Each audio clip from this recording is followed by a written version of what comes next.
Hello friends, welcome back to my YouTube channel. तो आज हम क्लास 10 आईसीएसई बोर्ड के एक चैप्टर को डिस्कस करने वाले हैं जिसका नाम है जीएसटी। सो इस चैप्टर को डिस्कस करूं इससे पहले एक छोटी सी रिक्वेस्ट है कि आप प्लीज़ मेरे इस चैनल को सब्सक्राइब करें। तो आइए देखते हैं जीएसटी होता क्या है। तो जीएसटी को जानने से पहले हम पहले ये देखते हैं कि टैक्स क्या होता है। क्या होता है टैक्स? टैक्स क्या होता है कि the amount paid to the government, the amount paid to the government, the amount paid to the government for which for which for which the for which the government for which the government for which the government provides public facility to us, for which the government provides public facility to us, the government provide public facility to us। ठीक है, तो इसे हम कहते हैं tax, है ना। अब टैक्स के भी फॉर्म होते हैं, दो फॉर्म होते हैं। पहला होता है डायरेक्ट टैक्स। तो डायरेक्ट टैक्स क्या होता है ना कि इस डायरेक्ट टैक्स क्या होता है, ये किस पे एप्लीकेबल होता है। फॉर एग्जांपल आपकी सैलरी इनकम पे डायरेक्ट टैक्स होता है, इनकम पे, ठीक है। और आपके सपोज करिए इनकम हो गई आपकी बिजनेस, इस पे डायरेक्ट टैक्स होता है ना। इनकम पे, आपकी प्रॉपर्टी पे भी डायरेक्ट टैक्स लगता है, ठीक है। सेकंड आता है आपका इनडायरेक्ट टैक्स क्या होते हैं? इनडायरेक्ट टैक्स वो होते हैं जो गुड्स एंड सर्विसेज पे लगते हैं। गुड्स एंड सर्विसेज पे जो टैक्स आप देते हैं उसे हम इनडायरेक्ट टैक्स कहते हैं।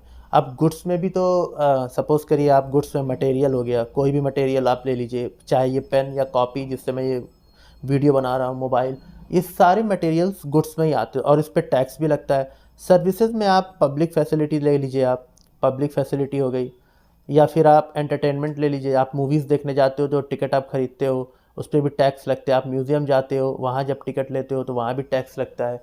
तो ये एंटरटेनमेंट टैक्सेस जो लगते हैं ये भी हमारे इनडायरेक्ट टैक्स में आता है। इन्हीं टैक्स को लेकर एक नया टैक्स सरकार ने लागू किया है जिसे कहते हैं जीएसटी। जीएसटी का अगर हम फुल फॉर्म देखें तो वो होता है गुड्स एंड सर्विसेज टैक्स। इसे हम बोलते हैं जीएसटी, ठीक है, goods and services tax.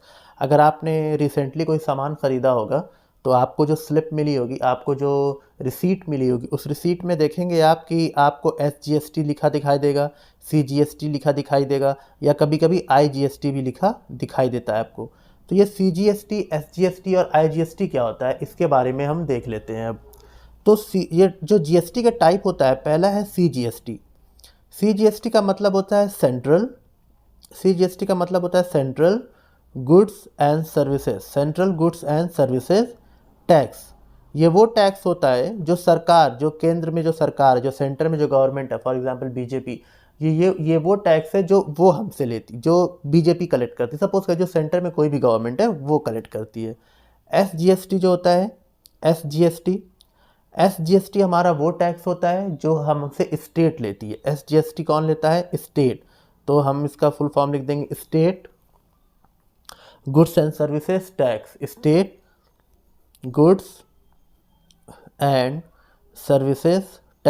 State goods and services tax. इसके बाद हमारा जो अगला टॉपिक है वो है IGST का मतलब होता है इंटीग्रेटेड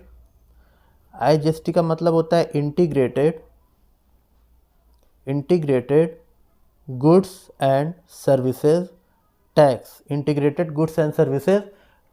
ठीक है ना। अब इसके बाद सपोज करिए आप मैन्युफैक्चरर हैं, ठीक है, मैन्युफैक्चरर, होलसेलर के बाद शॉपकीपर मान लीजिए हैं, शॉपकीपर के बाद कंज्यूमर, ठीक है। कंज्यूमर मतलब ग्राहक, जो हम आप होते हैं। अभी देखिए दो तरह के जीएसटी होते हैं, एक होता है इनपुट, एक आपका आता है इनपुट जीएसटी। इनपुट जीएसटी क्या होता है ना, ये होता है होलसेलर और शॉपकीपर के बीच में, मतलब शॉपकीपर ने कितने में होलसेलर से सामान लिया, उसको कितना टैक्स देना पड़ा है ना, इसे हम इनपुट जीएसटी कहते हैं। और दूसरा होता है हमारा आउटपुट जीएसटी। आउटपुट जीएसटी क्या होता है? ये वो टैक्स होता है जो शॉपकीपर और कंज्यूमर के बीच में होता है। कंज्यूमर और शॉपकीपर के बीच में जो टैक्स होता है उससे हम कहते हैं आउटपुट जीएसटी। ठीक है, तो मुझे लगता है जीएसटी आपको क्लियर हो चुका होगा। तो आइए एक क्वेश्चन देख लेते हैं जीएसटी का, जो एमएल अग्रवाल में है। एक क्वेश्चन हम देख लेते हैं जीएसटी का।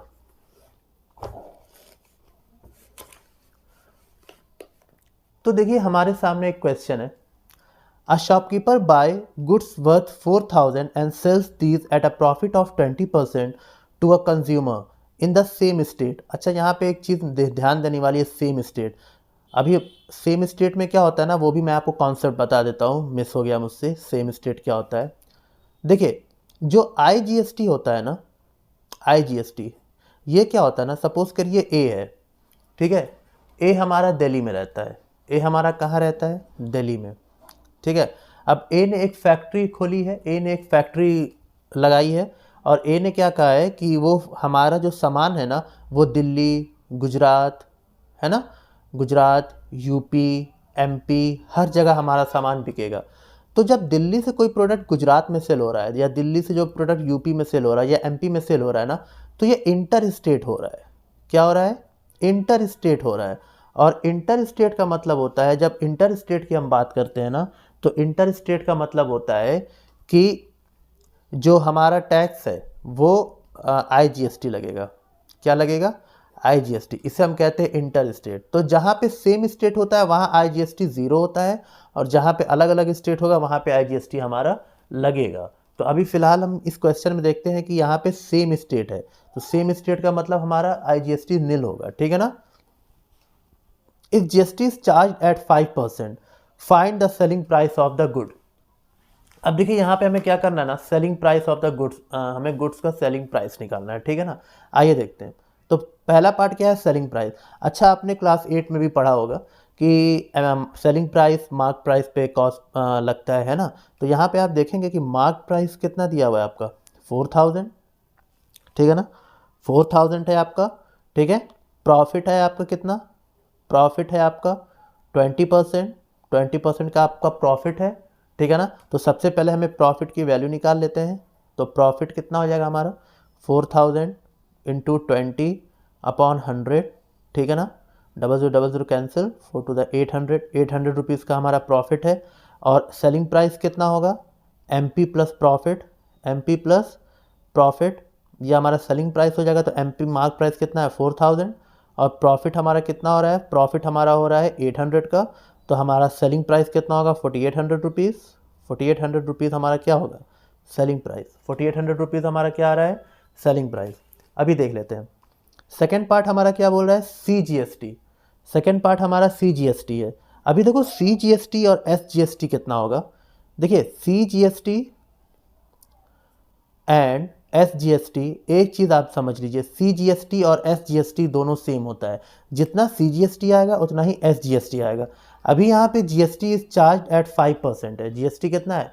5% है ना? तो हम क्या करेंगे ना, ये 5% में स्टेट का भी कंट्रीब्यूटेड है, स्टेट का भी है, और किसका है? ये जो 5% GST आप देख रहे हो ना, GST जो आपका ये जो 5% दिया हुआ ना, इसमें स्टेट GST भी है और सेंट्रल GST भी है। यानी कि अगर हमको CGST निकालना हो ना, अगर हमको CGST निकालना हो तो CGST हम क्या करेंगे? 5 का हाफ कर देंगे, 2.5%।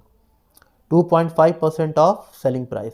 अब देखो GST जो है वो सेलिंग प्राइस पे ही लगता है। GST जो है आपका वो सेलिंग प्राइस पे ही एप्लीकेबल होता है।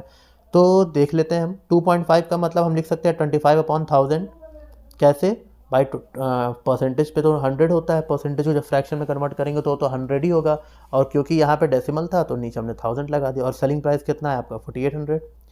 4,800 है ना हमारा सेलिंग प्राइस। 00 से 00 कैंसिल, 5 टू द 10, 5 5 द 25, और यहाँ 2 से कर दिए, 2 to the 4 and 2 4 the 8, 5 4 the 20, 120 rupees. 120 rupees जो है ना, ये आपका CGST है। यानी कि SGST भी कितना होगा? SGST आपका CGST के ही बराबर होता है। तो SGST भी आपका कितना होगा? 120 रुपीज़। SGST भी आपका कितना आ जाएगा बन के? 120 रुपीज़। और उसके बाद जो फोर्थ पॉइंट है ना, वो है the total amount paid by the consumer. तो टोटल अमाउंट पेड कितना होगा? टोटल अमाउंट पेड कितना हो जाएगा? टोटल अमाउंट पेड कितना बनकर आएगा? सबसे पहले तो आपका जो SP है, SP plus all tax, SP plus all taxes, all taxes मतलब CGST और SGST। तो SP आपका 4800 है और CGST और SGST मिला के अगर दोनों को हम ऐड करते हैं 120 120 240 हो जाएगा, ठीक है ना। यानी 5040 रुपीज़ यही आपको देना होगा कंज्यूमर को 5040 रुपीज़ पे करना होगा, ठीक है। तो इसी तरह से हम इस क्वेश्चन को सॉल्व करते हैं। आगे के क्वेश्चन भी मैं आपको बता दूंगा कि इस तरह के क्वेश्चन कैसे सॉल्व करते हैं नेक्स्ट वीडियो में। तब तक के लिए जय हिंद।